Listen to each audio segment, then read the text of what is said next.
कृपया इस डिस्क्लेमर को ध्यान से सुने, नहीं तो चैप्टर की शुरुआत में आपको मजे और चैप्टर के एंड में आपको सजे पड़ सकते हैं, ठीक है ना। तो इस चैप्टर को और इस वीडियो को अच्छे से देखना, क्योंकि इस चैप्टर का सबसे मेन पार्ट जो है वो मैं इस वीडियो में कवर करूंगी, और इस वीडियो में मैं पूरा का पूरा कोवेलेंट बॉन्डिंग को खोल के रख दूंगी, क्योंकि ये वाला जो पार्ट है कोवेलेंट बॉन्डिंग तो इंपॉर्टेंट है ही, पर ये क्यों इंपॉर्टेंट है, इस वीडियो के लिए इंपॉर्टेंट है। अब तक के लिए यही समझो। और इनऑर्गेनिक केमिस्ट्री का आज मैं महान सूत्र बताने वाली हूँ आपको, ठीक है ना। तो चलो मैं इसको रब आउट कर देती हूँ और फिर मैं स्टार्ट करती हूँ। तो चलो, तो स्टार्ट करेंगे हम सबसे पहले कोवेलेंट बॉन्ड के अंदर के बात को, और ये कौन बताएगा हमको, वेरिएबल कोवेलेंसी। क्या, वेरिएबल कोवेलेंसी। तो पहले तो मैं जो जिस चीज का डिस्क्लेमर दे रही थी वो चीज बताती हूँ। देखो, अब तक हमने कोवेलेंट बॉन्ड का जस्ट डेफिनेशन देखा पिछले वीडियो में, है। पिछले वीडियो में जस्ट हमने उतना बोल के हमने खत्म कर दिया था पार्ट को।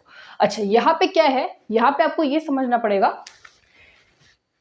कि कोवेलेंट बॉन्डिंग को आगे पढ़ने के लिए, कोवेलेंट बॉन्डिंग को आगे पढ़ने के लिए आपको क्या पता होना चाहिए, कोवेलेंट बॉन्डिंग होती कैसी है। मतलब ये जो आप देख रहे थे ना, ये जो है ये बाहर से दिखती है। इसको अगर आप माइक्रोस्कोप से और अंदर से अगर जाके देखोगे ना, तो इसके पीछे बहुत बड़ा राज छुपा हुआ है। इस बॉन्ड के पीछे बहुत बड़ा राज छुपा है। इस बॉन्ड को तैयार करने में क्या क्या क्या बोलते हैं ना, मैकेनिज्म, फिजिक्स में या फिर ऑर्गेनिक केमिस्ट्री में मैकेनिज्म बोलते हैं ना, रिएक्शन मैकेनिज्म। फिजिक्स में हम लोग जैसे बोलते हैं डेरिवेशन, है ना। ये वही है, ये बाई प्रोडक्ट है डेरिवेशन का, ठीक है ना। ऐसा ही समझ लो। मतलब इसको बनाने के लिए हमको बहुत पापड़ बेलने पड़े हैं, और उसी मैकेनिज्म को मैं डिस्कस करूंगी। और ये इसमें ही नहीं, ये आपको हर एक जगह पे दिख जाएंगे। तो चलो स्टार्ट करती हूँ कि इसके पीछे का क्या राज है। चलो देखो, ये है हमारा हाइड्रोजन और हाइड्रोजन। मैं जस्ट सिंपली हाइड्रोजन को ले रही हूँ, ठीक है ना। फिर मैं आपको बता दूंगी कि कैसे बनता है, पूरा का पूरा सिस्टम क्या है बॉन्ड का। आपको ये समझना है कि जब भी आपको कोई भी मॉलिक्यूल दिया जाए, कोई भी मॉलिक्यूल, ये चीज आपको नोटबुक में लिखना है, ये नोट में बता रही हूँ यहाँ पे, ये नोट कर लो।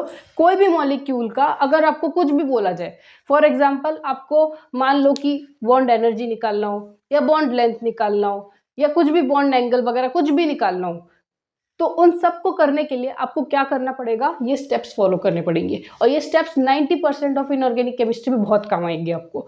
अगर ये नहीं जानोगे ना, तो H2 को जस्ट आप ऑप्शंस में देखोगे, H2 O2 ऐसे देखोगे ना, तो आप कुछ नहीं कर सकते। तब आपको इसको अंदर जाके इसके मैकेनिज्म को सॉल्व करने के बाद आपको आंसर तक पहुंचना है।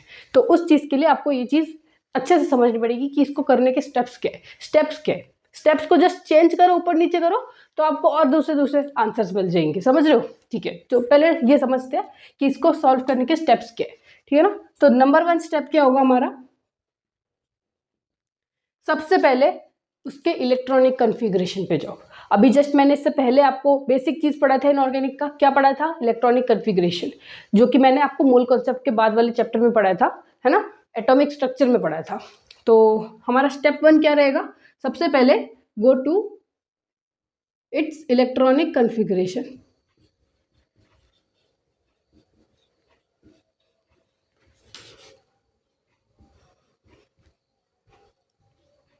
चले गए उसके इलेक्ट्रॉनिक कॉन्फ़िगरेशन में। अच्छा, वहां पे जाना ही नहीं है, उसका ड्रॉ करना है इलेक्ट्रॉनिक कॉन्फ़िगरेशन। और अगर आपको उसका इलेक्ट्रॉनिक कॉन्फ़िगरेशन पता है, तो उसका जो आउटर मोस्ट पार्ट में जो इलेक्ट्रॉनिक कॉन्फ़िगरेशन आते हैं, जो कि आउटर मोस्ट पार्ट के होते हैं, जैसे ऑक्सीजन का अगर लो, तो ऑक्सीजन में कितना होता है, 8 होता है ऑक्सीजन का, है ना। तो ऑक्सीजन में अगर आप देखो तो 1s2 2s2 और आगे क्या होगा, 2p4 2p4 होगा। तो जस्ट लास्ट वाला पार्ट जो है, ये वाला पार्ट, इसको लिखो, ठीक है ना। Step 2, write the electronic configuration of outermost shell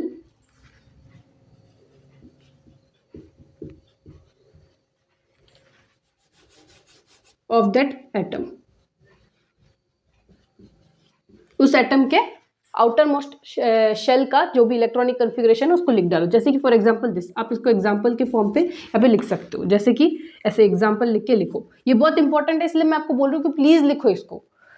अभी आपको समझ में नहीं आ रहा, पर मैं आपको आगे बता दूंगी। जैसे कि 2s2 2p4 है, ये वाला पार्ट को लिखो, इसको लिखने की कोई ज़रूरत नहीं है।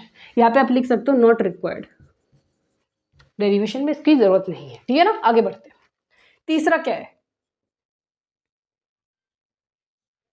अब जब आपको इलेक्ट्रॉनिक कॉन्फ़िगरेशन पता चल जाता है तब आपको शेल्स बनाने पड़ते हैं। क्या बनाने पड़ते हैं? शेल्स बनाने पड़ते हैं। अच्छा, इसका शेल क्या होगा? ऐसा होता है एस, ये होगा पी, ये होगा एस, 1s2 में 2 इलेक्ट्रॉन्स, है ना। आपको अरेंज करना तो आता ही है ना, तो arrange the electron in its shells, ऐसे लिखो।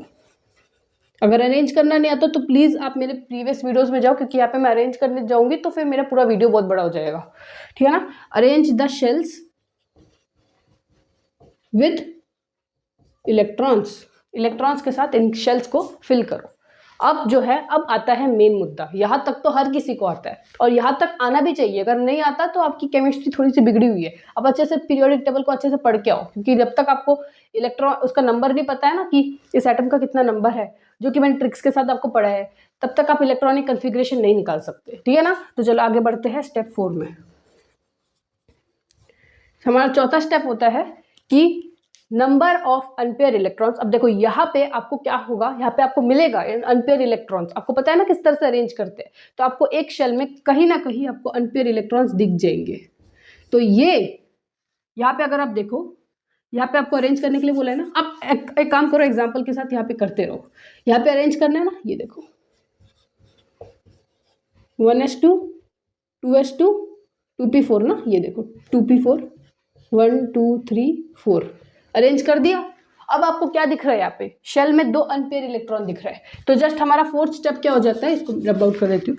हमारा फोर्थ स्टेप क्या हो जाएगा, नंबर ऑफ अनपेयर्ड इलेक्ट्रॉन, और यही हमारा नोट है एक्चुअल वाला,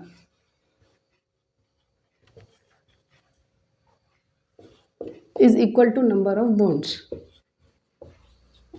इसी मुद्दे को समझाने के लिए मुझे इतना बड़ा षड्यंत्र रचना पड़ा आपको पढ़ाने का, ठीक है ना। समझ गए ना आप मेरी बात। तो अब यहाँ पे आपको क्या दिख रहा है, कितने अनपेयर इलेक्ट्रॉन्स है? 2 अनपेयर्ड इलेक्ट्रॉन्स है। यूपीएससी लिख रही हूँ पर आपको समझ में आ रहा है ना, 2 अनपेयर्ड इलेक्ट्रॉन्स है, मतलब कि 2 unpaired electrons means 2 bonds, 2 bonds, समझ गए। तो मतलब ऑक्सीजन 2 बॉन्ड बना सकता है, समझ गए। यही है मेरी मतलब इस पूरी की पूरी डिस्क्लेमर के पीछे का साइंस, ठीक है ना। अब मैं आगे बढ़ूंगी और इस चीज़ को मैं रब आउट कर दूंगी, तो जल्दी से आप इसको नोट डाउन कर लो, फिर मैं एक्चुअल वेरिएबल वैलेंसी को अच्छे से आपको पढ़ाऊंगी। ये तो बस आपको ये बताने के लिए था कि ये वाला जो पार्ट है नंबर ऑफ अनपेयर इलेक्ट्रॉन्स वही बॉन्ड के इक्वल है, और उसको बनाने के लिए आपको सबसे पहले इस तरह से स्टेप्स को फॉलो करना पड़ेगा। और ये मैं आपको आगे करते हुए भी दिखाऊंगी, ये तो मैंने जस्ट आपको ट्रेलर दिया है। देखो दोस्त, अब तक मैंने क्या बात की आपसे, H2O2, ये सब एलिमेंट्स क्या है, ये सब मॉलिक्यूल्स क्या है? ये सब मॉलिक्यूल्स 2 एटम से बने हैं, H2O2 N2, है ना। ये सब 2 एलिमेंट से बने हैं। इनमें क्या होता है कि इनमें ना आपको क्या नहीं करना पड़ता, इनमें आपको मतलब 50-50 करने से भी हो जाएगा। मतलब एक ज़मीन है जिसमें आप 50-50 हिस्सा कर दो तो आपको पता चल जाएगा कि इस ज़मीन का ओनर ये है और दूसरा बेटा इस ज़मीन का ओनर है। मतलब 2 बच्चे हैं, दोनों में इक्वली बांट दिया आपने। पर जब एटम्स 4 हो जाते हैं, 5 हो जाते हैं, 6 हो जाते हैं, मल्टीपल एटम्स हो जाते हैं किसी भी मॉलिक्यूल में, तब क्या होता है, तब ये वाला कॉन्सेप्ट लगता है। कौन सा कॉन्सेप्ट? वेरिएबल कोवैलेंसी का कॉन्सेप्ट लगता है। तो आप इसे लिखे वेरिएबल कोवैलेंसी। नहीं समझे? और अच्छे से बताती हूँ। अब देखो, इस जमीन में, इस पर्टिकुलर एरिया में इतने लोग रहते हैं, तो इतने लोगों में से अब हर एक इंसान तो नहीं कंट्रोल कर सकता, नहीं कर सकता, तो इसमें क्या किया जाता है, इसमें एक इंसान को प्रधान बना दिया जाता है, जिला का प्रधान बना दिया जाता है। आपने सुना ही होगा ग्राम पंचायत, है ना। छोड़ो उस सब चीज़ों को, मतलब इसमें किसी को हेड बना दिया जाता है। हेड मतलब कि वो हो जाता है इस एरिया का सेंट्रल एटम, समझ गए। और सेंट्रल एटम का एक मुख्य क्या है, एक मुख्य गुण है, मतलब हर एक, अब अगर कोई लीडर बना है तो उसके पीछे कुछ ना कुछ तो होगा ना, गुण तो होगा ना जिससे वो लीडर बना है। तो ऐसी क्या मतलब ऐसी क्या विशेषता है उसमें, तो देखो सेंट्रल एटम में एक विशेषता ये है कि वो अपने कोवैलेंसी को क्या कर सकता है, चेंज कर सकता है। तो यही चीज हम यहाँ पे पढ़ेंगे। क्या पढ़ेंगे? Variable covalency. तो सबसे पहले हम N2 को लेके चलेंगे, क्यों वो वेरिएबल कोवैलेंसी नहीं बना सकता, और फिर हम चलेंगे PCl5 की तरफ। ठीक है ना? तो चलो स्टार्ट करते हैं N2 से। अगर मैं N2 को लेती हूँ, ध्यान से देखना, आपको क्या करना है, जितने मॉलिक्यूल्स है ना उन सबका इलेक्ट्रॉनिक कन्फिग्रेशन लिख डालना है। स्टेप 1 यही मैंने बोला था। तो सबसे पहले N को लो और दूसरे N को इधर लिखो। अच्छा, फटाफट करेंगे हम लोग। नाइट्रोजन का कितना होता है इलेक्ट्रॉनिक कन्फिग्रेशन? 7 होता है। जल्दी से लिखो 7। 1s2 2s2 कितने हो गए? 4 2p3। यहाँ पे भी 1s2 2s2 2p3। अब यहाँ पे डब्बा बनाओ, लास्ट वाले का डब्बा बनाना। हमको इसकी जरूरत नहीं है, जरूरत हमको इसकी है। तो इसका अगर डब्बा बनेगा 2s2 का 2 इलेक्ट्रॉन्स और 2p3 के 3 इलेक्ट्रॉन्स। यहाँ पे भी कुछ वैसा ही होगा, 2s2 2p3। यहाँ पे मैं लिखना नहीं चाहती बट लिख रही हूँ।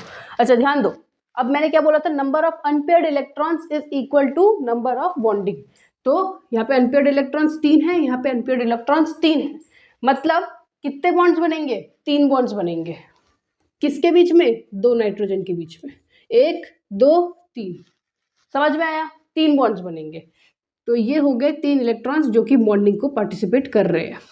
तो इस तरह से क्या हो गया, तो यहाँ पे कोवैलेंसी दिखी, पर इससे ये पता चल गया कि नाइट्रोजन क्या नहीं कर सकता, अपने कोवैलेंसी को चेंज नहीं कर सकता। समझ गए?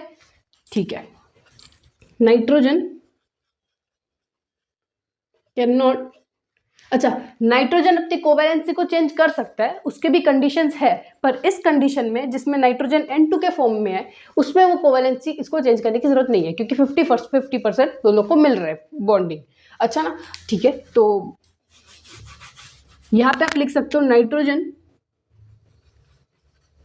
Can form 3 bonds. ये चीज लिख लो, ठीक है ना? अभी भी ऑन द स्पॉट मैं पूछ रही हूँ, जिससे यहाँ पे मैं PCl5 का भी लिख सकूं। तो जल्दी से इसको पॉज करके नोट डाउन कर लो। हाँ,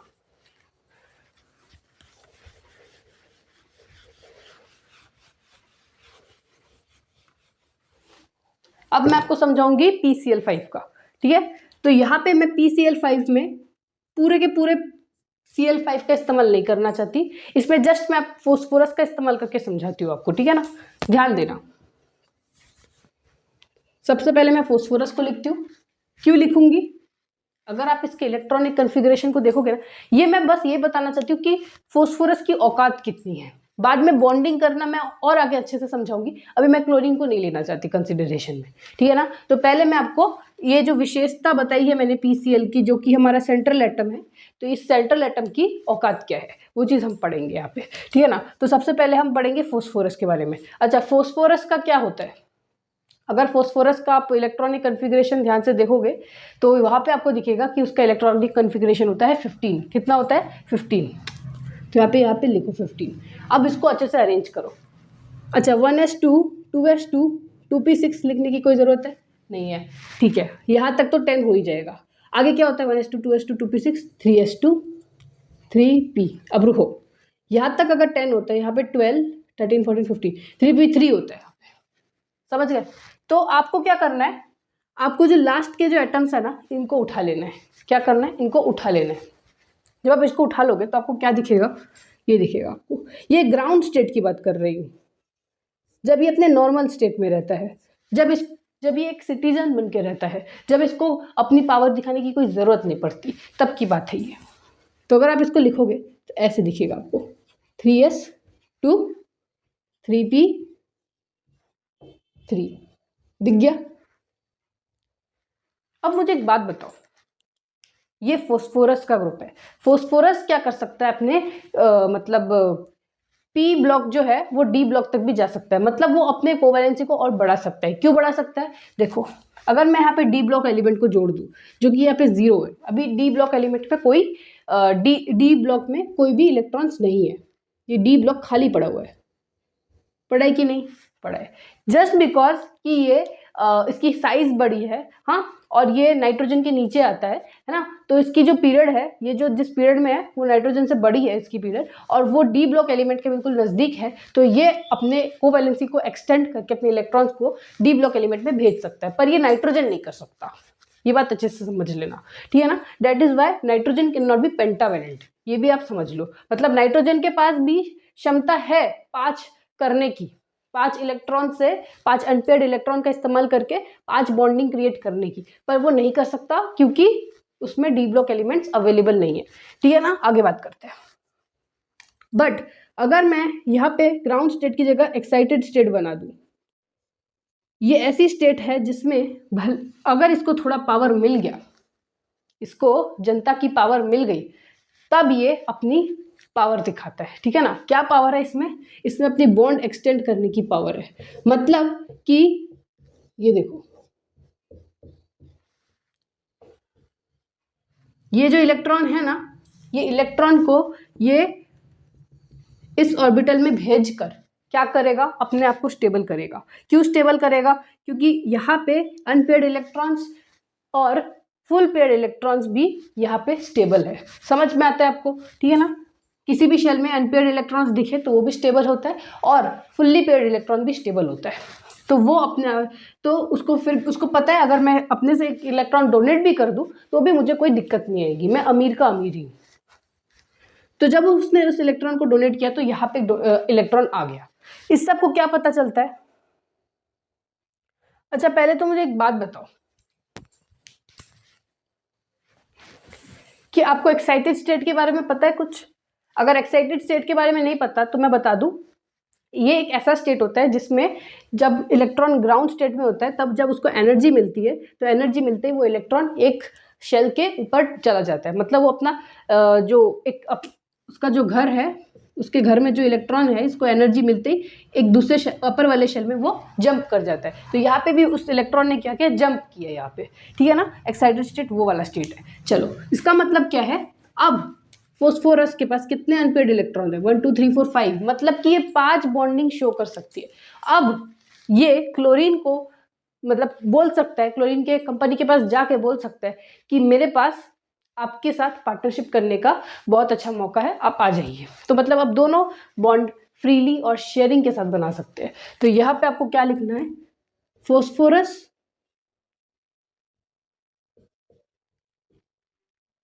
can extend its bonding up to 5, बस इतना, अप टू 5 बॉन्ड्स, ठीक है ना। मतलब 5 बॉन्ड्स तक वो अपनी क्या कर सकता है? अपने कोवैलेंसी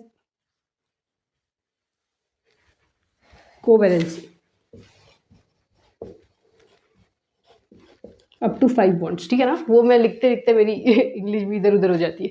अच्छा, तो इस चीज़ को अच्छे से लिखो, फिर मैं आपको आगे बताऊंगी कि अब हम किस चीज़ के बारे में बात करने जाएंगे, ठीक है ना। तो दोस्तों, हम लोग अब इस चैप्टर में इस पड़ाव में पहुंच गए हैं जिस पड़ाव में बच्चे वीडियो को छोड़ के चले जाते हैं, ठीक है ना। तो हम बात करने वाले हैं 4 ऐसी चीज़ों के बारे में। किस चीज़ों के बारे में? 4 ऐसी चीज़ों के बारे में। सबसे पहले तो हम पढ़ेंगे वैलेंस बॉन्ड थियरी। क्या? वैलेंस बॉन्ड थियरी, जिसको हम किससे पढ़ेंगे? जिसको हम पढ़ेंगे इन बलून्स के थ्रू, हाँ। अच्छा, फिर हम क्या पढ़ेंगे? फिर हम पढ़ेंगे VSE हाइब्रिडाइजेशन। वैसे तो हाइब्रिडाइजेशन और VSEPR थियरी एक साथ पढ़ाया जाता है, पर मैं इसको लास्ट में पढ़ूंगी क्योंकि इसके साथ मेरे को कुछ दिल से कनेक्ट करना है कुछ ट्रिक्स को, ठीक है ना। अच्छा, लास्ट में हम क्या पढ़ेंगे? मोटी मॉलिक्यूलर ऑर्बिटल थियरी। ओके, ये 4 चीज़ें हम पढ़ेंगे और इसके बाद हमारा कोवैलेंट बॉन्डिंग जो है वो खत्म हो जाएगा और उसके बाद हम हाइड्रोजन बॉन्डिंग को स्टार्ट कर पाएंगे। तो यही है हमारा ओवरऑल समरी चैप्टर का। समझ में आ गया आपको? तो ठीक है, सबसे पहले हम बलून का इस्तेमाल करके वैलेंस बॉन्ड थियरी को पढ़ते हैं, ठीक है। तो चलो, तो हेडिंग लगाओ वैलेंस बॉन्ड थियरी।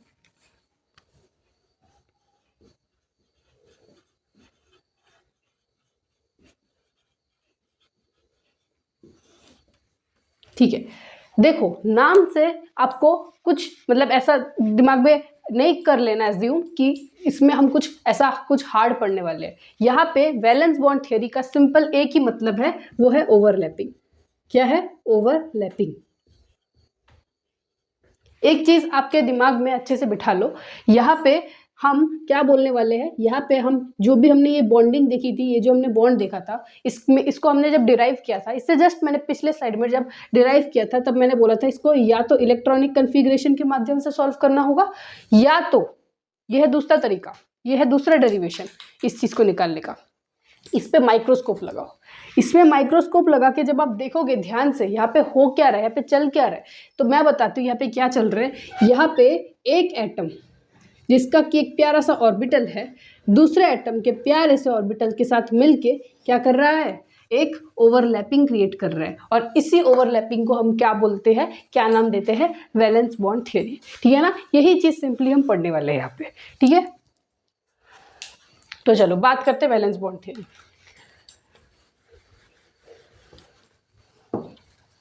पहले आप लिखो, टू फॉर्म अ बॉन्ड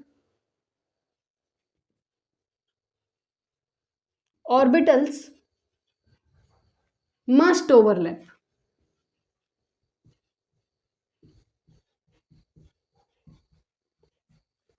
ठीक है ना, एक ऑर्बिटल को ओवरलैप होना बहुत ही ज्यादा जरूरी है। अच्छा, इसका मतलब क्या पता चल रहा है, बॉन्डिंग मीन्स ओवरलैपिंग। क्या मतलब, bonding means overlapping.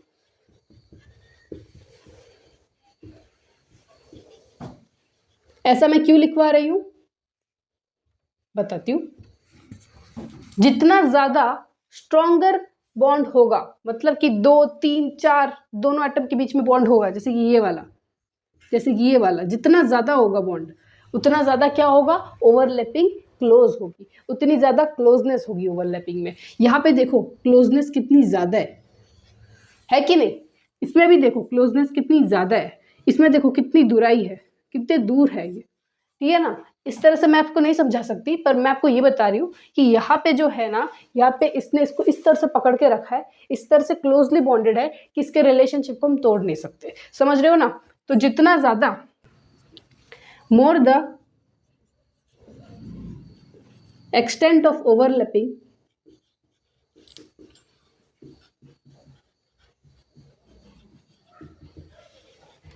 stronger is the bond,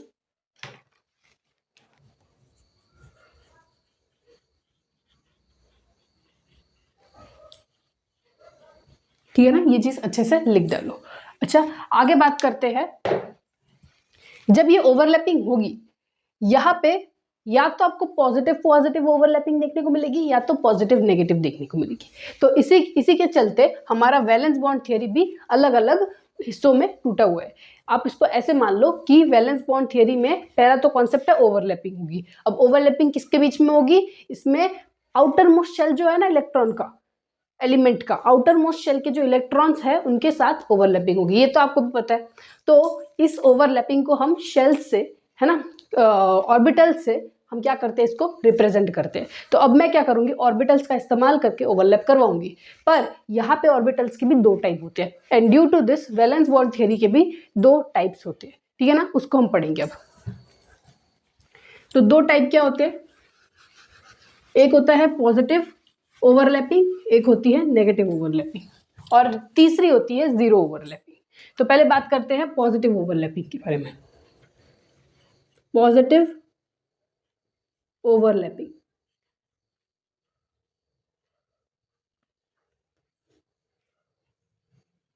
थोड़ा सा अलग दिखना चाहिए ना, ओके।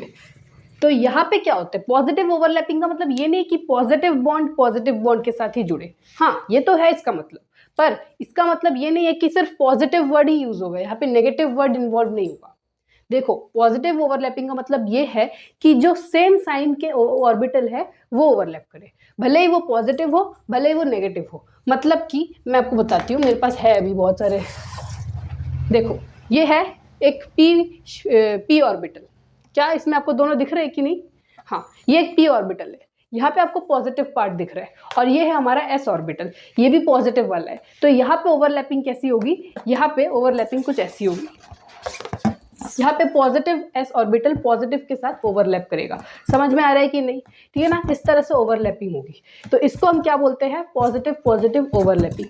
पर अगर मैं ये नेगेटिव वाला साइड ले लूँ, ये नेगेटिव वाला साइड ले लूँ और इसको अगर आप इसके साथ ओवरलैप करो जो कि s ऑर्बिटल है वो भी नेगेटिव वाला, तो ये वाला ओवरलैप भी क्या कहलाएगा, पॉजिटिव ओवरलैपिंग। तो दो कंडीशन आपको पता चल गया, एक तो आपने s ऑर्बिटल नेगेटिव वाले s ऑर्बिटल को नेगेटिव वाले p ऑर्बिटल के साथ ओवरलैप करवाया, और दूसरा आपने पॉजिटिव वाले s ऑर्बिटल को पॉजिटिव वाले p ऑर्बिटल के साथ ओवरलैप कराया। समझ में आया। चलो अब इसको हम प्रैक्टिकली यहाँ पे लिख के देखेंगे।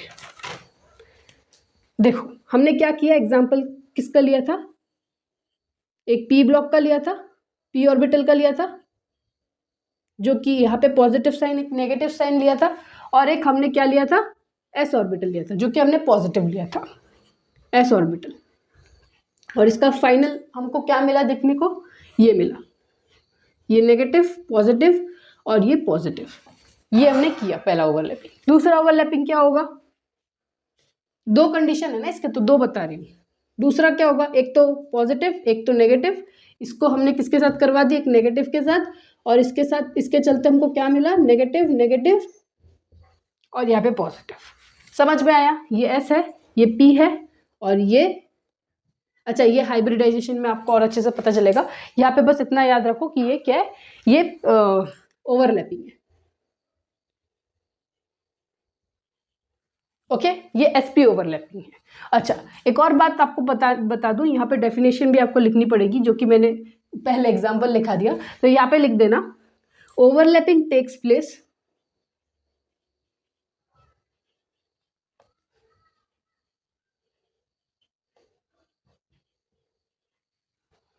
between the orbitals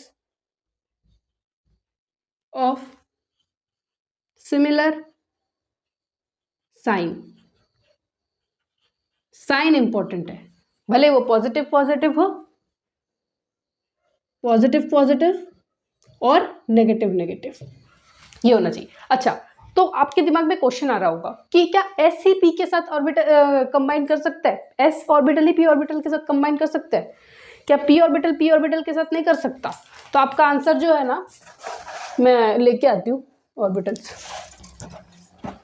तो आपके आंसर, आपके क्वेश्चन का आंसर मैं इस तरह से दूंगी मेरे पास दो p ऑर्बिटल्स है, आपको क्या करना है, p ऑर्बिटल का जो नेगेटिव पार्ट है इसको दूसरे p ऑर्बिटल के नेगेटिव पार्ट के साथ क्या करना है, ओवरलैप करना है। तो ये पॉजिटिव ऑर्बिटल क्या कहलाएगा, ये पॉजिटिव ओवरलैपिंग कहलाएगा। और पॉजिटिव को पॉजिटिव के साथ ओवरलैप करा दो तो भी ये पॉजिटिव ओवरलैपिंग ही कहलाएगा। यहाँ पे लिखने का मेरे पास स्पेस नहीं है, वो भी दो कंडीशंस आप ऐड कर सकते हो, ठीक है। अच्छा ठीक है, मैं यहाँ पे एग्जाम्पल कर देती हूँ, एक पॉजिटिव लिया एक नेगेटिव लिया, इसको पॉजिटिव और नेगेटिव के साथ कर दिया, ये एक एग्जाम्पल हो गया हमारा। और हमारा चौथा एग्जाम्पल क्या होगा, एक पॉजिटिव लिया एक नेगेटिव लिया, एक नेगेटिव लिया एक पॉजिटिव लिया। ये सारे एग्जाम्पल्स आप नोट डाउन कर लो।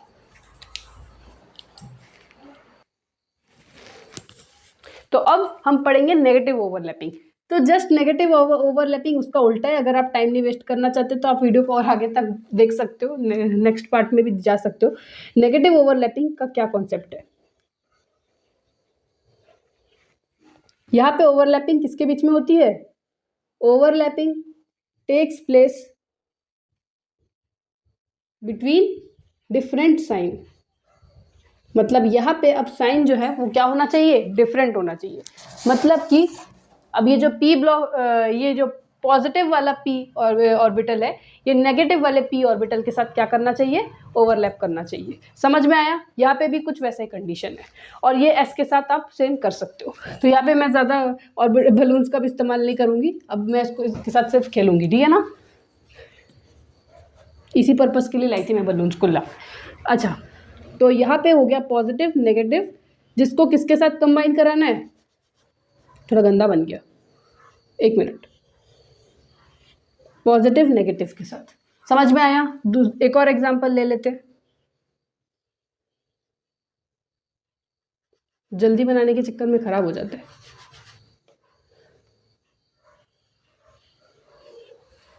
नेगेटिव पॉजिटिव, यहाँ पे क्या आएगा, नेगेटिव पॉजिटिव। समझ में आ रहा है? एस के साथ भी कुछ वैसा ही है। आप इसको फटाफट से लिख लीजिए अगर यहाँ तक आपको पता है तो। नेगेटिव पॉजिटिव नेगेटिव, दूसरा क्या हो जाएगा, पॉजिटिव नेगेटिव पॉजिटिव। तो इसको अच्छे से नोट डाउन कर लो।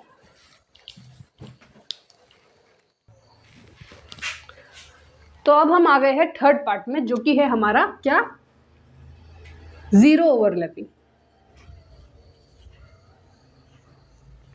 ध्यान से सुनना इस बात को। जीरो ओवरलैपिंग को समझना बहुत इंपॉर्टेंट है एज कंपेयर टू पॉजिटिव और नेगेटिव ओवरलैपिंग को समझने से ज्यादा। मैंने बलून का इस्तेमाल क्यों किया, आप में से बहुत बच्चों के दिमाग में ये क्वेश्चन आया होगा, क्योंकि मैं फन एंटरटेनमेंट ट्रिक जैसे वीडियोस बनाती हूँ इसीलिए? नहीं, इसके पीछे का एक रीजन था। क्योंकि मैं आपको जब ये पी ब्लॉक ऑर्बिटल का ऐसे इसका डेमो दूंगी तो इससे आपको क्या होगा, आपको वैलेंस बॉन्ड थ्योरी याद करने में ज़्यादा दिक्कत होगी भी नहीं, और दूसरा मैं ये जीरो वाला ओवरलैपिंग आपको समझा पाऊंगी। क्योंकि यहाँ पे जो ओवरलैपिंग होती है ना, इसको मैं 3D व्यू में आपको समझाऊंगी तो ये आपके लिए ज़्यादा बेस्ट रहेगा। तो यहाँ पे क्या होता है ना, जीरो ओवरलैपिंग में यहाँ पे ओवरलैपिंग ऐसी होती है, ऐसी एक्सिस में ओवरलैपिंग हो रहा है। समझ में आ रहा है? अब तक जितने भी ओवरलैपिंग आपने पढ़ा उसमें यहाँ से ओवरलैप हो रहा था, साइड से ओवरलैप हो रहा था। अब जो ओवरलैपिंग हो रही है वो एक्सिस पे हो रही है, दोनों के बीच में से हो रही है, भले ही वो p ऑर्बिटल हो या s ऑर्बिटल हो। यहाँ पे एक पॉजिटिव वाला s, यहाँ पे एक नेगेटिव वाला s। समझ में आ रहा है? ये सब मिलके कहाँ पे वो कर रही है ओवरलैप, बिल्कुल पॉइंट में, सेंटर में, एक्सिस में कर रहा है। तो यहाँ पे आपको कोई ओवरलैपिंग दिख रहा है? ओवरलैपिंग मतलब एक के ऊपर एक, कोई एक के ऊपर एक है क्या? नहीं है, क्योंकि सब के सब एक जगह पे जहाँ पे कुछ नहीं है वहाँ पे कंसंट्रेट हो रहा है। तो यहाँ पे कोई ओवरलैपिंग दिखने का चांस ही नहीं मिल रहा।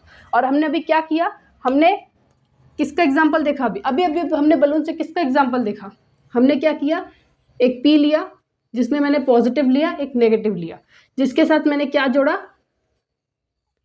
एक पॉजिटिव वाला एस ब्लॉक और एक नेगेटिव वाला एस ब्लॉक। और इसके चलते आपको एक चीज क्या पता चली, यहाँ पे जो ओवरलैपिंग हो रही है वो क्या हो रही है, जीरो हो रही है, क्योंकि यहाँ पे overlapping takes place, no overlapping takes place.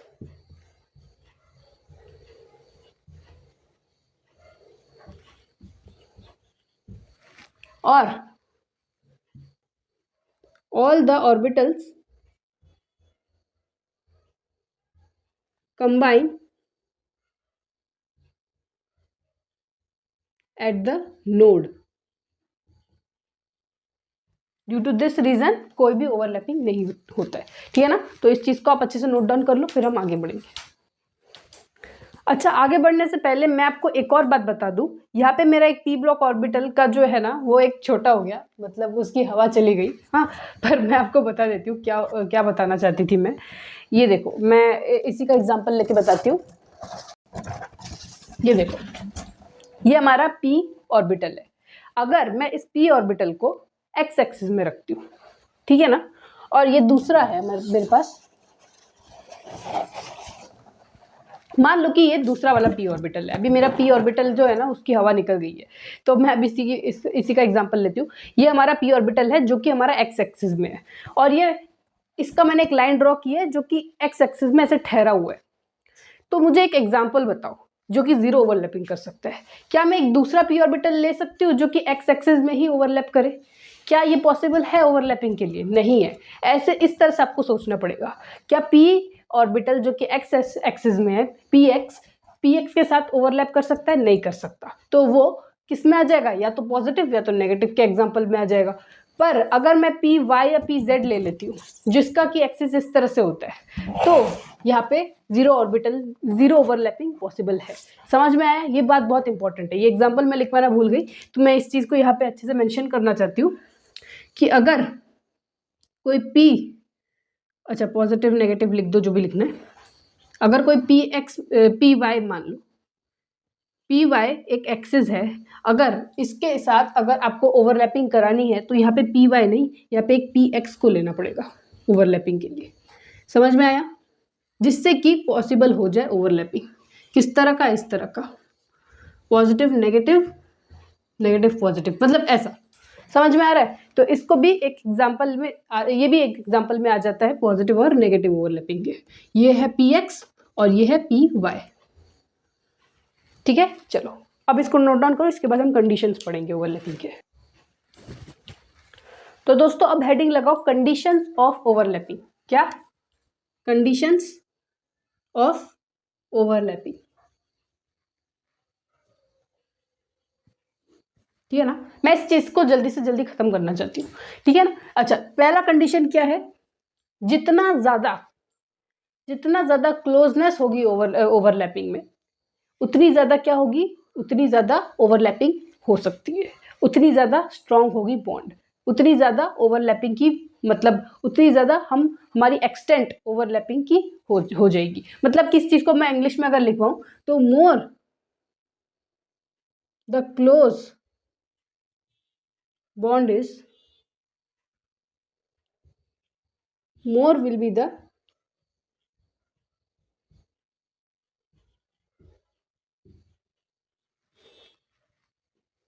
extent of overlapping. More close the bond is, more will be the extent of overlapping. मतलब कि आप मुझे एक बात बताओ, ये एक ऑर्बिटल, ये एक एटम का न्यूक्लियस है। ठीक है ना, न्यूक्लियस के ऊपर हमारा पहला शेल होता है जिसको हम 1s से रिप्रेजेंट करते हैं। उसके ऊपर आता है, अगर मैं एस ब्लॉक को लेके चलूँ तो ठीक है ना, उसके ऊपर आता है 2s, उसके ऊपर आता है 3s। ये जो ये 1 2 3 है, ये तो आपको पता ही है, प्रिंसिपल क्वांटम नंबर है ना। तो इससे आपको क्या पता चल रहा है? आप मुझे एक बात बताओ, सबसे क्लोज कौन है इसमें से न्यूक्लियस के? 1s। यहाँ पे मैं क्या बोल रही हूँ? जितना ज्यादा क्लोज बॉन्डिंग होगी, जो ऑर्बिटल 1s को टच कर जाएगा वो क्या करेगा? सबसे ज्यादा ओवरलैपिंग शो करेगा। समझ में आ रहा है? मतलब कि 1s का ओवरलैपिंग सबसे ज्यादा है एज कंपेयर टू 2s का overlapping, as compare to 3s का ओवरलैपिंग। समझ में आया? अच्छा अब बात करते हैं दूसरे कंडीशन की। अब ध्यान देना, ये तो इसको भी नोट डाउन कर लो। हाँ, अच्छा आगे बात करते हैं। More the directional nature of overlapping of orbitals, more will be the extent of overlapping. इसका मतलब क्या है? मतलब अब डायरेक्शनल नेचर समझना बहुत इंपॉर्टेंट है। ऑर्बिटल तो पता है, अब कुछ कुछ ऑर्बिटल डायरेक्शनल नेचर के होते हैं, कुछ कुछ ऑर्बिटल नॉन डायरेक्शनल नेचर के होते हैं। ये देखो मेरे पास है ये पी ब्लॉक ऑर्बिटल, इसकी डायरेक्शन है, एक एक्स एक्सिस में डायरेक्शन है, वाई एक्सिस में डायरेक्शन है, जेड एक्सिस में डायरेक्शन है, तीनों एक्सिस में इसका डायरेक्शन है। पर अगर मैं पकड़ लूँ एस ऑर्बिटल जिसका की शेप अभी डंबल शेप दिख रहा है आपको, ये पी ऑर्बिटल है। अच्छा एस ऑर्बिटल जिसका की शेप अभी आपको डंबल शेप मतलब वो वाला शेप दिख रहा है जो कि पी ऑर्बिटल का होना चाहिए, पर एक्चुअल में इसका शेप क्या होता है? स्पेरिकल होता है। और स्पेरिकल शेप का कोई डायरेक्शन नहीं होता, वो नॉन डायरेक्शनल होता है। तो पी ब्लॉक एलिमेंट और डी ब्लॉक एलिमेंट जो होते हैं, डी में क्या होता है? बस ऊपर से भी फूल होता है, नीचे से भी होता है, मतलब 4 साइड से ये होता है डंबल शेप, डबल डंबल होता है। तो आपको ये पता होना चाहिए S orbital is non directional. ठीक है ना, और पी और डी जो है वो क्या है? डायरेक्शनल है। ये चीज आपको पता होनी चाहिए। तो इसका मतलब क्या है? इसका मतलब ये है कि अगर मैं 2s 1s और 1s ले लूँ, या फिर 1s 2s कुछ भी ले लूँ, 1s ले लूँ, वो क्या होगा? चलो कुछ भी ले लो यार, मैं एस का ही मतलब डायरेक्शनल नेचर बताना चाहती हूँ, वो सबसे कम होगा, उसकी ओवरलैपिंग कम होगी एज कंपेयर टू किससे? 1s 2p की से, क्योंकि यहाँ पे एक डायरेक्शनल नेचर दिख गया और यहाँ पे तो एक भी डायरेक्शन नहीं है। आगे अगर देखो 2p 2d, अगर ये दिख गया मतलब कि इसकी डायरेक्शन ज़्यादा हो गई, या फिर 2p दिख गई तो भी सबसे ज़्यादा डायरेक्शनल नेचर किसमें है? इसमें, क्योंकि इसमें 2 है, इसमें 1 है और इसमें 1 भी नहीं है। तो इसका मतलब इस तरह से इसका ऑर्डर फॉलो होगा। समझ में आया? इसको आप अच्छे से नोट डाउन कर लो, फिर मैं आपको अब हमारा जो मेन जो मुद्दा है इसका इस्तेमाल करके जो पढ़ना है हमको वो पढ़ाऊंगी मैं। अब दोस्तों हेडिंग लगाओ, इंटर न्यूक्लियर एक्सिस। ये चीज़ आपको कहीं नहीं दिखेगी, इंटर न्यूक्लियर एक्सिस को कोई हेडिंग लगा के पढ़ा रहा है, पर मैं क्यों पढ़ा रही हूँ उसके पीछे का एक रीज़न है। क्योंकि इंटर न्यूक्लियर एक्सिस नाम से आप क्या समझ रहे हो, दो न्यूक्लियस के बीच का जो एक्सिस है उसको बोलते हैं। जैसे इंटर कॉलेज, दो कॉलेज के बीच का कंपटीशन, मतलब दो चीजें है ना, दो के बीच में। तो ये क्या है, एक्सिस पासिंग थ्रू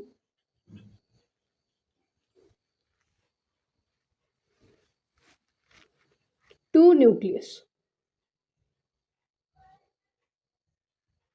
ठीक है ना, ये चीज आपको बहुत अच्छे से पता होनी चाहिए। यहाँ पे वो भी एक और वर्ड आप यूज कर सकते हो, क्या यूज कर सकते हो यहाँ पे आप ओवरलैपिंग के भी दो कंसेप्ट यूज कर सकते हो। देखो इंटर न्यूक्लियर एक्सिस के ना दो पार्ट है, इससे मैंने इंटर न्यूक्लियर एक्सिस को ना इस तरह से लिखा है। ये बात आपको समझ में आनी चाहिए कि इंटर न्यूक्लियर एक्सिस का मैं मुद्दा क्या बोलना चाहती हूँ। ये जो ये एक्सिस है ना, ये एक्सिस, ये है दो न्यूक्लियस, इन दोनों के न्यूक्लियस के बीच में से एक लाइन पास आउट हो रही है, और इसी लाइन के पास आउट होने से क्या हो रहा है, यहाँ पे एक चीज दिख रही है। वो क्या दिख रही है हमको, इंटर न्यूक्लियर एक्सिस दिख रही है। ठीक है ना, इस एक्सिस को हम क्या बोलते हैं, इंटर न्यूक्लियर एक्सिस। समझ में आया। अच्छा आगे बात करते हैं। इंटर न्यूक्लियर एक्सिस के क्या दो पार्ट्स है। पहला पार्ट है हमारा एक्सियल, जिसको कि हम हेड ऑन ओवरलैपिंग बोलते हैं। समझ में आया, अभी भी समझ में नहीं आया, अरे सिग्मा बॉन्ड, सिग्मा मेल, समझ में आया। अब ध्यान से सुनो। हाँ, ओवरलैपिंग का कॉन्सेप्ट हमने यहाँ पे इसलिए इस्तेमाल किया सो दैट यहाँ पे आप इंटर न्यूक्लियर एक्सिस को अच्छे से समझ पाओ। यहाँ पे क्या होता है, यहाँ पे जो ओवरलैपिंग होती है,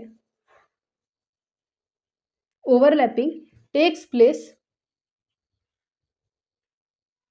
along the axis।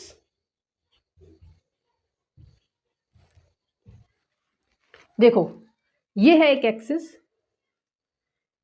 इस एक्सिस मान लो कि ये एक्स एक्सिस है, इस एक्सिस में दो न्यूक्लियस है बिल्कुल सेम जैसा मैं बना रही हूं, और ये जैसा कि मैंने एक पी ऑर्बिटल को लिया, इसको यहां पे रखा मैंने।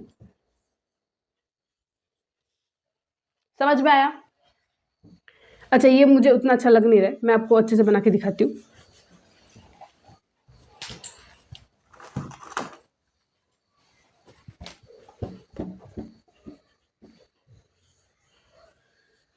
ये हो गया हमारा पॉजिटिव, ये हो गया हमारा नेगेटिव, और ये जो है हमने एक ऐसा ऑर्बिटल बना दिया जिसमें एक पॉजिटिव वो दिख रहा है। नेगेटिव भी डाल सकते हो, ऐसा कुछ नहीं है। यहाँ पे मैं पॉजिटिव और नेगेटिव ओवरलैपिंग की चर्चा नहीं कर रही। यहाँ पे मैं ये बताना चाहती हूँ कि यहाँ पे हेड टू हेड मतलब सर से टकराया ये, तो इस एक्सिस, इस ओवरलैपिंग को हम क्या बोलते हैं, इस ओवरलैपिंग को हम बोलते हैं सिग्मा बॉन्ड, सिग्मा ओवरलैपिंग या फिर एक्सियल ओवरलैपिंग। समझ में आया। अच्छा ये एक एग्जांपल हो गया। दूसरा एग्जांपल क्या है, दूसरा कोई भी एग्जांपल ले लो। फॉर एग्जांपल इसी को ले लो बस, ये पॉजिटिव नेगेटिव और ये दूसरा एक पी ऑर्बिटल जो कि है पॉजिटिव नेगेटिव। ऐसा एग्जांपल आपको समझ में आ गया। मतलब इस तरह से टकराव हो रही है, मतलब फेस टू फेस, जैसे दो कार एक साथ आ रही है और टक्कर खा रही है। ये दो कार एक ही लाइन में आ रही है ना, इनकी तो एक्सिस एक्स एक्सिस ही है, कोई ऊपर चलते हुए तो नहीं जा रहा ना, ऐसे तो नहीं हो रहा। ऐसे होगा तो साइड में लगेगी ना कार के। समझ में आ रहा है ना। और उसका भी कॉन्सेप्ट इसके बाद में हम डिस्कस करेंगे, अभी तक इतना समझ लो, और फिर मैं आपको बताती हूँ कि किस तरह से एक्सियल ओवरलैपिंग के एग्जाम्पल्स के थ्रू आपको मैं समझाऊँ।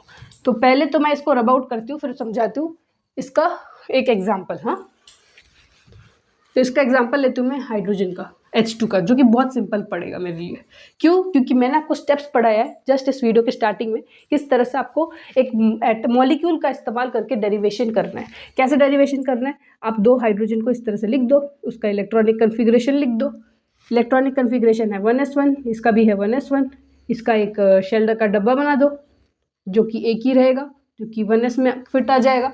अब इस डब्बे में नंबर ऑफ अनपेयर्ड इलेक्ट्रॉन्स ढूंढो, कितने हैं, एक है। इसमें भी कितने हैं, एक है। अब इसका ऑर्बिटल बनाओ। यहाँ पे थोड़ा सा एक स्टेप ज़्यादा आपको करना है, जितना आपको पढ़ाया गया तो वहाँ तक तो करना ही है, अब आपको एक ऑर्बिटल बना के समझाना है। तो ऑर्बिटल कैसे बनाओगे ये समझाती हूँ, ध्यान देखना। एस ऑर्बिटल क्या है, ये नॉन डायरेक्शनल है, मतलब इसका एक्स एक्सिस, वाई एक्सिस और जेड एक्सिस होता ही नहीं है। तो यहाँ पे किस तरह का ऑर्बिटल बनेगा, देखो यहाँ पे आप कोई भी एक एक्सिस लेके चलो, मान लो एक्स, यहाँ पे एक एस ऑर्बिट, क्योंकि ये एस ऑर्बिटल, यहाँ पे आपको क्या ध्यान देना है, ये जो ब्लॉक है वो किस ऑर्बिटल से बिलोंग कर रहा है, ये तो ध्यान देना है कि कितने नंबर ऑफ अनपेयर्ड इलेक्ट्रॉन्स है, पर उसके साथ साथ आपको ये भी ध्यान देना है कि वो किस ऑर्बिटल में बिलोंग करता है, ठीक है ना। तो ये एस ऑर्बिटल से बिलोंग करता है, तो बस आपको उसका शेप बनाना आना चाहिए। और ये है दूसरा है हाइड्रोजन ऑर्बिटल जो कि एस ऑर्बिटल से बिलोंग करता है। बस ये हो गया हमारा पहला H2 का ओवरलैपिंग, जो कि हमको क्या दिख रहा है, सिग्मा ओवरलैपिंग। समझ में आया? अच्छा, अब देखो मतलब ये वाली एक साथ मिल गई यहाँ पे, समझ में आया। दूसरा हम अगर एग्जांपल देखें, दूसरा एग्जांपल आ जाता है हमारा HF का, ले लो HF। हाइड्रोजन का क्या होगा, 1s1, इसका क्या हो जाएगा, है ना, ये जो मैंने जो लिखा है उसी को मैंने कॉपी किया। F का देखो क्या होगा, फ्लोरीन का कितना होता है, फ्लोरीन का काउंट करो पहले। तो फ्लोरीन का अगर आप देखोगे तो 2s2 2p7 होता है, 2p5 होता है,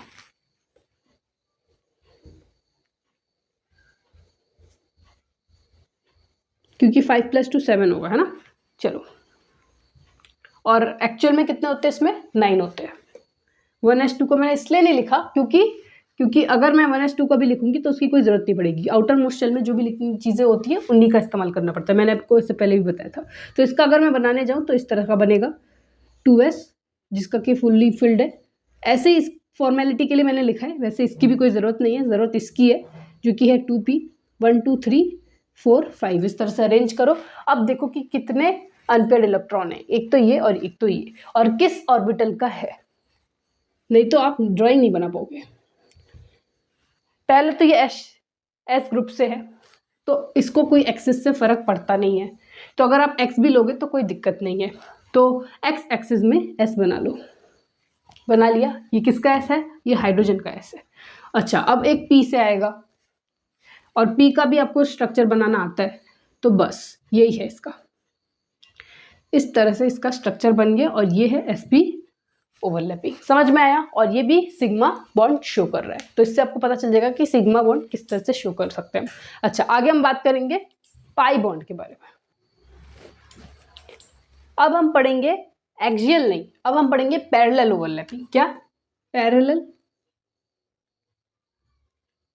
या फिर साइड वाइज ओवरलैपिंग। देखो, आप मुझे एक बात बताओ, क्या रॉकेट का एक्सीडेंट इस तरह से हो सकता है? मतलब रॉकेट उड़ ऐसे रही है, रॉकेट का एक्सीडेंट ऐसे हो सकता है? नहीं हो सकता है। भले भी अगर रॉकेट टकरा भी गया तो इस तरह से टकराएगा जब वो उड़ेगा ऊपर की तरफ। हाँ, वाई एक्सिस में हो सकता है इस तरह से, पर एक्स एक्सिस में अगर मैं बताऊं, अगर उड़ रहा है तो टकराव ऐसे हो सकता है, मतलब साइड वाइज टकराव होगी। या फिर तुम अपने एक फ्रेंड को वहां से धक्का दो, और मेरे को भी अगर कोई इस तरह से धक्का दे तो हम थोड़ा सा टकराएंगे, और बहुत बच्चे तो ऐसे खेलते भी टक्कर वाला भी। पर अगर कोई मुझे ऐसे मतलब कार लेके जाने के लिए बोले, और वहां से भी एक कार आ रही है फुल स्पीड से, एक ही एक्सिस में आ रही है, एक ही डायरेक्शन में आ रही है, तो क्या होगी? इस तरह से टकराव होगी। समझ रहे हो ना आप? क्योंकि यहाँ पे मैं स्ट्रेट खड़ी हूँ, यहाँ पे भी मेरी फ्रेंड स्ट्रेट खड़ी है, हमको इस तरह से थोड़ा बहुत टकराव हो भी रहे तो कोई दिक्कत नहीं है, इससे ऐसा तो लोग डांस भी कर लेते हैं, ठीक है ना। तो यहाँ पे आपको साइड वाइज ओवरलैपिंग देखने को मिल रहा है। समझ में आ रहा है? मतलब कि ये पाई बॉन्ड को डिनोट करते हैं। क्या? पाई बॉन्ड को डिनोट करते हैं। अब समझो यहाँ पे क्या होता है। यहाँ पे ओवरलैपिंग कैसी होती है? Overlapping takes place above and below internuclear axis. समझ में आया? इंटरन्यूक्लियर एक्सिस के इस तरह से साइड ऑन ओवरलैपिंग होती है। समझ में आया? ओके, अब समझते हैं इसके कुछ एग्जांपल्स। जिसके माध्यम से आपको ये चीज़ बहुत अच्छे से क्लियर हो जाएगा। तो पहले मैं इसका धांसू एग्जाम्पल जो मुझे बुक में मिला है वो क्या है, ऑक्सीजन। तो कैसे करना है बता रखा है मैंने आपको। ऑक्सीजन लो, कितना है ऑक्सीजन का इलेक्ट्रॉनिक कन्फिग्रेशन, 8 है। 8 को लिखो, बनाओ इसका electronic configuration. 1s2 2s2 2p 1 2 3 4 2p4 2s2 2p4 4 + 2 6 + 2 8। हाँ, यहाँ पे भी 2s2 2p4 बन गया। अब इसका इलेक्ट्रॉनिक कन्फिग्रेशन बनाओ, 2s2 2p4। यहाँ पे भी वैसा ही बनाओ, 2s2 2p4 2 3 4 2p4। चलो अब देखो कितने अनपेयर्ड इलेक्ट्रॉन्स हैं। कितने हैं, 1 2। इसमें भी कितने हैं, 1 2। अब यहाँ पे ध्यान देने की बात है। क्यों, ध्यान से यहाँ पे देखो, ध्यान से। यहाँ पे आपको पाई ऑर्बिटल किस तरह से पहचानना है और सिग्मा ऑर्बिटल किस तरह से पहचानना है, ठीक है ना। यहाँ पे ये वाली वर्ड बहुत इंपॉर्टेंट हो जाती है। जो पहला नॉन बॉन्डिंग, जो पहला अनपेयर्ड इलेक्ट्रॉन दिखेगा आपको, यहाँ पे बहुत अच्छे से ध्यान से सुनो मेरी बात। जो पहला इलेक्ट्रॉन दिखेगा जो कि अनपेयर्ड है, वो किस में जाएगा, वो सिग्मा बॉन्ड में जाएगा। और जो दूसरा दिखेगा वो कहाँ जाएगा, वो पाई बॉन्ड को जाएगा। समझ में आया, ये सिग्मा ले गया और ये पाई ले गया। समझ में आया। अच्छा, इसको मैं प्रैक्टिकली करके दिखाती हूँ। तो पहले मैं क्या करूँगी, इसका एक इंटरन्यूक्लियर एक्सिस बनाऊंगी। और ये बहुत इंपॉर्टेंट है जानना कि क्योंकि ये p ब्लॉक ऑर्बिटल है तो मेरे को एक p ब्लॉक ऑर्बिटल बनाना आना चाहिए। तो एक यहाँ पे आपको मैं बात बता दूं, अगर बहुत बच्चों को ये चीज़ नहीं पता क्योंकि उन्होंने मेरा सेकंड चैप्टर नहीं देखा होगा मोल कॉन्सेप्ट। ये जो एक्सिस है ना, ये p ब्लॉक तो है, बट ये p ब्लॉक भी 3 एक्सिस में डिवाइडेड है। एक है px, py और pz। तो px, py, pz जो है वो आप अपनी मर्जी से किसी को भी मान सकते हो। तो हम मान लेते हैं, आपको भी पता है कि जिसको भी हम एक्सिस मानेंगे, मान लो कि हमने x को ही एक्सिस बना के रख दिया है, तो हम मान लेते हैं कि ये px है, ये px है और ये py है। मैंने बोला किसी को भी आप मान सकते हो। तो आपने px को एक एक्सिस बना दिया। तो आपको पता है आपका काम क्या है, एक्सिस में आपको एक्सियल ओवरलैपिंग सिग्मा बॉन्ड को देना है। मतलब कि जस्ट बिकॉज आपको ये फर्स्ट वाले को सिग्मा मानना है, मान के चलना है, तो आपको क्या करना है, इसको px देना है, क्योंकि आपने एक एक्सिस बनाई है जो कि इस तरह से हेड ऑन ओवरलैपिंग करेगी। तो आपको क्या करना है, एक px बनाना है, इसका भी px बनाना है। बना लिया। अब आपको py बनाना है, जिससे क्या होगा, जो कि दूसरे एक्सिस में होगा और जिससे आप साइड वाइज ओवरलैपिंग करवा सकते हो। और इससे आप क्या करवा सकते हो, एक्सियल ओवरलैपिंग। समझ रहे हो किस तरह से किया मैंने सॉल्व। जिसको मैंने सिग्मा बॉन्ड दिया उसने क्या किया, पहले उसने उसको मैंने एक एक्सिस दे दिया, उस एक्सिस का नाम उसको दे दिया और दूसरे को मैंने दूसरे एक्सिस में डाल दिया, जो कि क्या है, हमारा py है। समझ में आया। तो यहाँ पे एक चीज़ आपको नोट करने की बहुत ज़्यादा ज़रूरत है, वो क्या है। अच्छा, ये नोट करने से पहले मैं आपको बता दूँ यहाँ पे क्या बना। अगर मैं ऑक्सीजन का बॉन्ड बनाऊँ, अब देखना कितना सिंपल हो जाएगा। ये जो पहला बॉन्ड बना, जो कि इसका और इसका इस्तेमाल करके बनाया गया, वो क्या बना हमारा, वो हमारा पाई बॉन्ड नहीं, सिग्मा बॉन्ड बना। और जो फिर दूसरा वाला बॉन्ड बना, जो कि ये वाला और ये वाला था, आपको पता है कि 2 बॉन्ड बनेगा क्योंकि 2 अनपेयर्ड इलेक्ट्रॉन है हर एक के डब्बे में, तो दो बॉन्ड बनेंगे। पर आपको ये नहीं पता कि कौन सा सिग्मा बनेगा और कौन सा पाई बनेगा, उसकी नॉलेज इसने दी वैलेंस बॉन्ड थ्योरी में। समझ में आया आपको। तो पाई बॉन्ड से सिग्मा बॉन्ड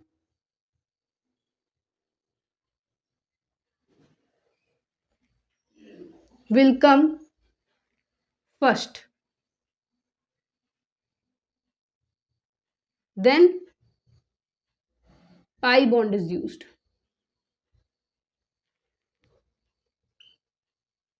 ओके, इस चीज को नोट डाउन कर लो। मैं कोई एडवांस इंग्लिश का इस्तेमाल करके नहीं लिखती, तो आप प्लीज़ इस सिंपल इंग्लिश का इस्तेमाल करके भी एग्जाम को फोड़ सकते हो। तो प्लीज़ आप इसको अच्छे से नोट डाउन कर लो। इसके पिछले स्लाइड में जब आपने देखा सब कुछ मैंने सॉल्व करके दिया, तो आपके दिमाग में 2 क्वेश्चन तो ज़रूर आ रहा होगा। क्या 2 क्वेश्चन आ रहा होगा? तो हम नाइट्रोजन का क्या करें? नाइट्रोजन में तो 3 बॉन्ड होते हैं, इसमें हम सिग्मा बॉन्ड का दर्जा किसको दें और पाई बॉन्ड का दर्जा किसको दें? ये उसको आ रहा होगा जिसने अभी तक केमिस्ट्री कुछ पढ़ा नहीं होगा, और उसको नहीं आ रहा होगा जिसने केमिस्ट्री का बहुत कुछ पढ़ लिया होगा। तो देखो, पहला बॉन्ड मैंने बोला सिग्मा बॉन्ड होगा, और बाकी के जितने भी बॉन्ड्स बनेंगे सक्सेसिव बॉन्ड्स, वो सारे के सारे क्या होंगे? 2, यहाँ पे 2 है ना सक्सेसिव बॉन्ड्स, वो सारे के सारे पाई बॉन्ड होंगे। तो आपका फर्स्ट क्वेश्चन का तो आंसर यहाँ पे सॉल्व हो गया। अच्छा, दूसरा क्वेश्चन आपका आएगा ये वाला, ऐसे कंडीशन में हम क्या करें? ऐसे कंडीशन में बच्चा डर जाता है, ऐसे कंडीशन में बच्चा छोड़ के चला जाता है। तो यहाँ पे मैं आपको बताती हूँ कि आपको इस चीज़ को 3-4 बार रिवाइज करना पड़ेगा, ठीक है ना। देखो, यहाँ पे रिवाइज करने की जहाँ पे ज़रूरत पड़ेगी वो बता दूंगी। अब तक आपको जो स्लाइड के पहले बताया था वही वाला चीज़ फॉलो करना है। क्या फॉलो करना है? डिस्क्लेमर के साथ बताया था, जितने भी ऑक्सीजन है उसको लिख देना और यहाँ पे सल्फर लिख देना। अच्छा, उसको मैं लास्ट में लिखती हूँ ऑक्सीजन के बारे में। क्यों? ध्यान दो, यहाँ पे मॉलिक्यूल्स जो है बहुत ज़्यादा है, 2 से ज़्यादा है, बच्चे ज़्यादा है, 2 50% नहीं हो सकता यहाँ पे। तो यहाँ पे आपको क्या करना है? जिला का हेड बनाना है। बताया था कि नहीं? हाँ। तो अब यहाँ पे सेंट्रल एटम क्या होगा? अच्छा, सेंट्रल एटम अगर किसी को नहीं पता, 10th क्लास में वापस जाओ और एक बार जाके पढ़ के आओ। और अगर अभी भी यहाँ पे आ चुके हो अगर मुश्किल से, तो मैं बता देती हूँ कि जो यहाँ पे सल्फर है जो कि लेस इलेक्ट्रोनेगेटिव है, वो सेंट्रल एटम होता है। तो सल्फर यहाँ पे प्रधान है। तो सल्फर के क्या है? कुछ गुण है। क्या गुण है? ये अपने इलेक्ट्रोवैलेंसी को एक्सटेंड कर सकता है या कम कर सकता है ऑन द बेसिस ऑफ किस तरह से? कंडीशन। मतलब उसके पास जो भी कंडीशन आएगी उस कंडीशन का इस्तेमाल करके वो अपने वैलेंसी को बढ़ा या घटा सकता है। तो हम सबसे पहले देखते हैं SO3 का कंडीशन। तो देखो, अगर SO3 को अगर आप ध्यान से देखो ना, तो आपको भी पता है, पहले आप सल्फर का पहले आप इलेक्ट्रॉनिक कन्फिग्रेशन पे जाओ। क्या है उसका इलेक्ट्रॉनिक कन्फिग्रेशन? Ne3s2 3p4। पर S जो है अपने D ब्लॉक को भी एक्टिवेट कर सकता है, तो हम ये बोल सकते हैं 3d0, क्योंकि वो अपने D ब्लॉक को एक्टिवेट कर सकता है, मतलब जरूरत पड़ने पर। एक्चुअल में तो यहाँ तक ही है इसका। तो चलो बात करते हैं। तो ये हो गया हमारा 3s2 और ये हो गया हमारा, अच्छा ये कौन सा स्टेट का है? ग्राउंड स्टेट का है। और 3p4, 1 2 3 और 4, समझ में आया? और D का D वैसे ही खाली पड़ा हुआ है, 1 2 3 4 5, समझ में आया? अच्छा, अब बात करते हैं एक्साइटेड स्टेट की। एक्साइटेड स्टेट में क्या होगा? ये अपना विश्व रूप दिखाएगा। क्या रूप है इसका?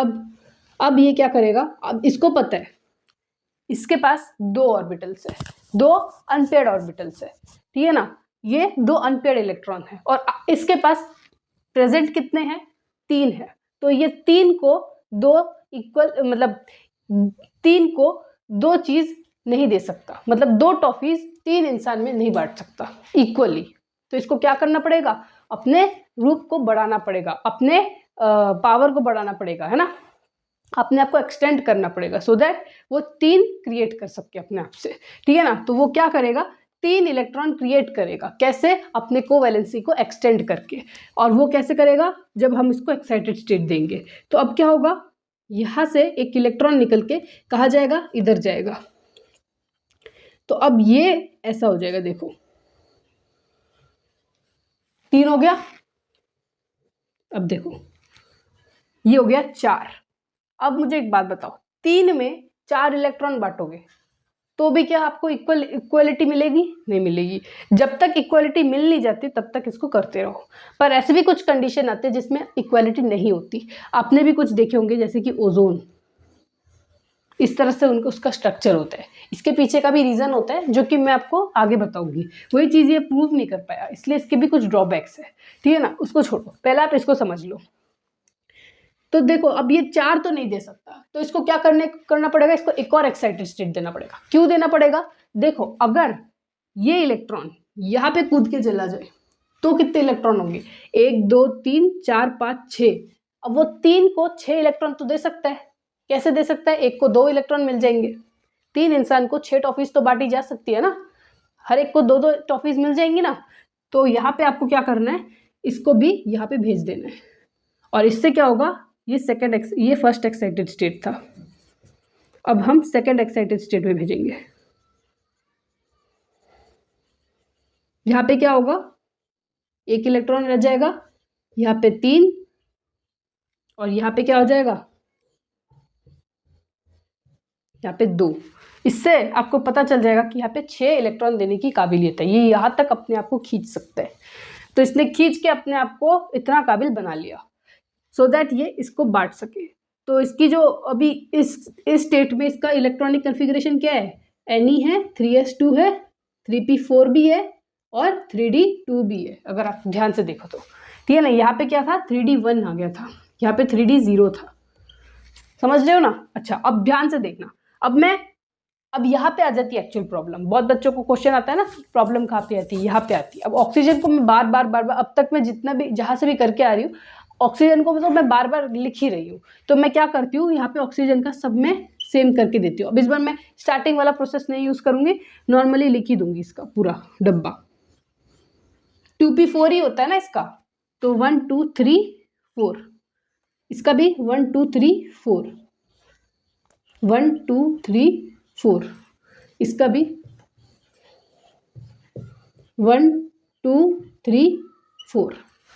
अब देखो किस तरह से बांटूंगी, यहाँ पे भी 2, यहाँ पे भी 2, यहाँ पे भी 2, कैसे बांटती हूँ देखो। यहाँ पे बांटने का इंपॉर्टेंस बहुत ज़्यादा है, इसलिए मैं बता रही हूँ। यहाँ पे बच्चे छोड़ के चल जाती है इस पॉइंट में, यहाँ तक बच्चों को सब कुछ आता है, पर यहाँ पे उसको कॉन्फिडेंस नहीं आता, इसलिए बताती हूँ कैसे होगा। देखो अब अगर आप बॉन्ड बनाओगे सल्फर का ऑक्सीजन के साथ, तो देखो क्योंकि ये सेंट्रल एटम है तो इसको क्या करना पड़ेगा, पहले तो तीनों को सिंगल बॉन्डिंग तो देनी पड़ेगी, और सिंगल बॉन्डिंग देने से क्या होगी, एक सिग्मा बॉन्ड क्रिएट होगी। मतलब कि पहले तो इसको अपने से सारे के सारे जनता को सिग्मा बॉन्ड तो प्रदान करनी ही पड़ेगी। तब तक वो अपने आप को पाई बॉन्ड में नहीं भेज सकता, तब तक वो अपना पाई बॉन्ड नहीं दे सकता जब तक वो अपने आप वो सबको सिग्मा बॉन्ड ना डिस्ट्रीब्यूट कर दे। मतलब एक ऐसा इलेक्ट्रॉन सबके पास होनी चाहिए जो सिग्मा हो, फिर पाई बॉन्ड की तरफ वो बढ़ेगा। तो मतलब ये जो पहली इलेक्ट्रॉन वो दे रहा है ऑक्सीजन को, जो कि यहाँ पे जा रहा है, वो क्या होनी चाहिए, सिग्मा। दूसरा इलेक्ट्रॉन यहाँ पे जा रहा है, जो क्या होनी चाहिए, सिग्मा। तीसरा इलेक्ट्रॉन कहाँ जा रहा है, यहाँ जा रहा है, जो कि क्या होनी चाहिए, सिग्मा। अब आप मुझे ये क्वेश्चन करोगे कि ये दूसरा वाला जो है वो सिग्मा यहाँ पे क्यों नहीं गया, वो हर एक के स्टार्टिंग वाले ऑर्बिटल में क्यों गया। क्योंकि आपको भी मैंने अभी ये बताया कि पहला जो बॉन्ड होगा तीनों ऑक्सीजन को जाएगा, जो कि सिग्मा बॉन्ड कैरी करेगा। पर जो बाकी के इलेक्ट्रॉन्स है, जो कि ये वाले जिसको मैं डॉटेड लाइन से क्रिएट कर रही हूँ, ये क्या होगा, पाई। ये दूसरा वाला है, ये क्या होगा, पाई। ये क्या है, ये भी क्या होगा, पाई। समझ में आया। तो ये तीनों क्या होंगे, पाई होंगे। तो अब क्या दिखेगा आपको, pi bond, pi bond, pi bond. समझ में आया। इस तरह से SO3 का स्ट्रक्चर बनता है। तो यहाँ पे जो चीज़ नोट करने लायक है वो क्या है, ये सारी चीज़ें, ठीक है ना। और इसका जो इलेक्ट्रॉनिक कन्फिग्रेशन है वो यहाँ पे लिख देती हूँ, 2s2 2p4, सब में वही लिख देना सेम, ठीक है ना। इस तरह से डिस्ट्रीब्यूशन होता है। चलो आप इसको जल्दी से नोट डाउन कर लो। अब दोस्तों यहाँ तक खत्म नहीं हुआ ये, ठीक है ना। यहाँ पे क्या होता है, आपको क्वेश्चन कैसे पूछा जाता है, ये चीज़ बहुत इंपॉर्टेंट है। ऐसे नहीं पूछा जाएगा कि इसका इतना बड़ा स्ट्रक्चर बनाओ, नहीं नहीं नहीं नहीं नहीं, ऐसे नहीं पूछा जाता। आपको पहले पूछा जाएगा कि ये जो ये स्ट्रक्चर दिख रहा है ना, ये इसको देख के बच्चों को कुछ समझ में आएगा करना क्या है। मैंने आपको डेरिवेशन बताया, पहले वहाँ तक डेरिवेशन करो, फिर इस तरह से उसको सॉल्व करो, है ना। फिर क्या करना है, अकॉर्डिंग टू द क्वेश्चन आपको सॉल्व करना है। तो आपको क्या पूछा जाएगा, आपको पूछा जाएगा कि इसमें क्या क्या ऑर्बिटल इन्वॉल्व्ड है, PP, PD, DP, PP कितने, ये भी पूछा जा सकता है। या फिर इसमें पूछा जा सकता है कि इसमें कितने सिग्मा बॉन्ड है, कितने पाई बॉन्ड है, ये भी पूछा जा सकता है। तो आपको क्या करना है, इसका इस्तेमाल करके, अगर आपसे ये पूछा गया कि कितना सिग्मा बॉन्ड है और कितना पाई बॉन्ड है, तो आपको इस चीज़ का इस्तेमाल करके क्या करना है, आपको ये निकालना है इसका स्ट्रक्चर क्या है, जो कि हमने ईजिली निकाल लिया था। क्या था, ये था। और इसमें हमको ये चीज़ पता चल गई थी कि इसमें 3 सिग्मा और 3 पाई बॉन्ड है। तो इस चीज़ को अच्छे से नोट डाउन कर लो। तो यहाँ पे 3 सिग्मा बॉन्ड है और 3 पाई बॉन्ड है। समझ में आया? अच्छा, और दूसरा क्वेश्चन क्या पूछेगा? इस क्वेश्चन के लिए तो ड्राइंग मस्ट है। अगर आपको स्ट्रक्चर बनाना आता है, स्ट्रक्चर बनाने के बहुत तरीके होते हैं, उसका इस्तेमाल करके भी आप स्ट्रक्चर इजीली बना सकते हो, आपको इतना बड़ा स्टेप करने की जरूरत नहीं है। पर जब आपको क्वेश्चन ये पूछा जाता है कि कौन सा ऑर्बिटल इन्वॉल्व है, जैसे PP, PP, 3D, 3p, 2p, 2d, ऐसे ऐसे क्वेश्चन अगर पूछा जाए तो आपको इस स्ट्रक्चर का इस्तेमाल करना है। क्यों? अभी बताती हूँ मैं। अभी मैंने इसका ये वाला स्टेट बताया था ना, इसको आप इसमें डाल दो, क्या दिखेगा आपको? ये अगर डालोगे, ओह यहाँ पे मैंने एक चीज़ गलत लिख दी, यहाँ पे क्या होगा? 3s1 होगा। ये 3s है, हाँ दोस्त, ये 3s1 है, 3p 3 है, 3d 2 है, तो ये 3p है और ये 3d है, ठीक है ना? अच्छा, ध्यान से सुनो, यहाँ पे अगर आप देखोगे तो यहाँ पे पाई बॉन्ड में कौन कौन ऑर्बिटल्स इन्वॉल्व है उसको देखो, टिक मार दो। वहाँ पे जो मैंने डॉटेड लाइन से किए थे ना, वही है ना पाई बॉन्ड?